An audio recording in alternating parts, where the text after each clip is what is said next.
രാവിലെ ഉറങ്ങിണീക്കുമ്പോൾ പില്ലോയിൽ കുറേ മുടി കാണാം, കുളിച്ചിറങ്ങിക്കഴിഞ്ഞാൽ ബാത്റൂമിൽ കുറേ മുടി കാണാം, മുടി ചീകിക്കഴിഞ്ഞാൽ ചീർപ്പിൽ കുറേ മുടി കാണാം.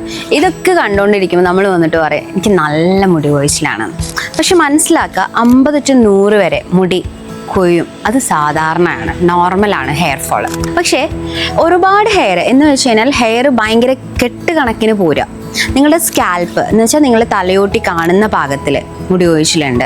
അതുപോലെ തന്നെ മുടി തിന്നാവുന്നുണ്ടെന്ന് നിങ്ങൾക്ക് വെച്ചാൽ കട്ടി കുറയുന്നുണ്ടെന്ന് തോന്നുക. ഇങ്ങനെയുള്ള സിറ്റുവേഷനിലാണ് നമ്മൾ ശരിക്കും ശ്രദ്ധിക്കേണ്ടത്. എന്ന് വെച്ചാൽ നമ്മളോട് നമ്മളെ ശരീരം പറയുകയാണ് എനിക്ക് എന്തൊക്കെയോ മാറ്റങ്ങളുണ്ട്, നീ ശ്രദ്ധിക്കേണ്ട സമയമായി എന്നുള്ളത്. പക്ഷെ മറ്റത് നോർമലുമാണ്.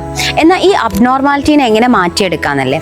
മര്യാദയ്ക്ക് ഭക്ഷണം കഴിക്കുക, അത്യാവശ്യം നല്ലപോലെ വെള്ളം കുടിക്കുക, സുഖസുന്ദരമായിട്ട് ഉറങ്ങാൻ ശ്രമിക്കുക. ഇത് മാത്രമല്ല കേട്ടോ, സ്ട്രെസ് നമ്മളുടെ ലൈഫിലുണ്ടാവുന്ന നമ്മുടെ സ്ട്രെസ്സിനെയും കൂടി ബാലൻസ് ചെയ്ത് കഴിഞ്ഞാൽ, അല്ലെങ്കിൽ ഇതൊന്നുമല്ല, ഈ കാര്യങ്ങളൊന്നും അല്ലെങ്കിൽ നമുക്ക് എന്തെങ്കിലും ഹെൽത്ത് ഇഷ്യൂസ് ഉണ്ടോ എന്ന് നമ്മളോട് തന്നെ വന്ന് പറയുന്നത് എന്താ എന്നുള്ളത് ചെക്ക് ചെയ്യാം.